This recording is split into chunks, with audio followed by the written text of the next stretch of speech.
अस्सलाम वालेकुम। आज की वीडियो वापडा की ज़ालमाना पॉलिसियों के हवाले से बनाई जा रही है।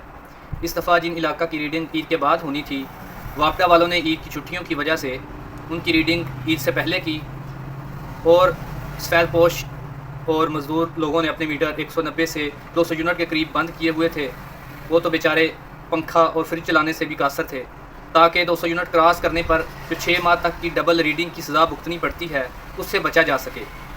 वापडा वालों ने बंद मीटर की रीडिंग भी एडवांस करके फ़र्ज़ी यूनिट खुद से रीडिंग में शामिल किए और 200 प्लस यूनिट का बिल रेट लगाकर बिल भेज दिए, जिसकी पदाश में न सिर्फ इस महीना बल्कि आने वाले 6 महीने में आवाम को सज़ा के तौर पर डबल रेट लग कर आएंगे। मेरी गुजारिश है कि जो लोग इस दलदल में फंस गए हैं या अभी इनकी बारी नहीं आई, क्योंकि बारी तो सबकी आनी है, किसी की इस दफ़ा आ गई है, किसी की अगली दफ़ा आ जाएगी। सबको मिलकर इस इक़दाम पर आवाज़ बुलंद करनी चाहिए। अगर हम अमली तौर पर काम नहीं कर सकते तो कम अज़ कम सोशल मीडिया पर अपना रोल ज़रूर अदा करना चाहिए।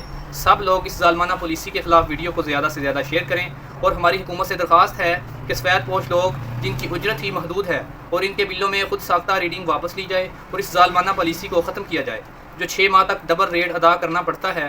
आखिर में आपको ये भी बताता चलूँ कि मैंने वापडा की हेल्पलाइन पर कॉल की तो इन्होंने कहा कि आप लोगों को ये बिल अदा करना ही पड़ेंगे, क्योंकि हमने गवर्नमेंट की पॉलिसी को मद्देनज़र रखते हुए अपनी तरफ से यूनिट शामिल किए हैं जो कि 28 दिन की रीडिंग मुकम्मल होने पर जो आपकी रीडिंग शामिल की गई है। तो 2 दिन या 3 दिन जिन जो ईद की छुट्टियां थी उनकी फ़र्ज़ी यूनिट जो हैं वो इसमें शामिल किए गए हैं और हम इसमें कुछ आपके लिए हेल्प नहीं कर सकते।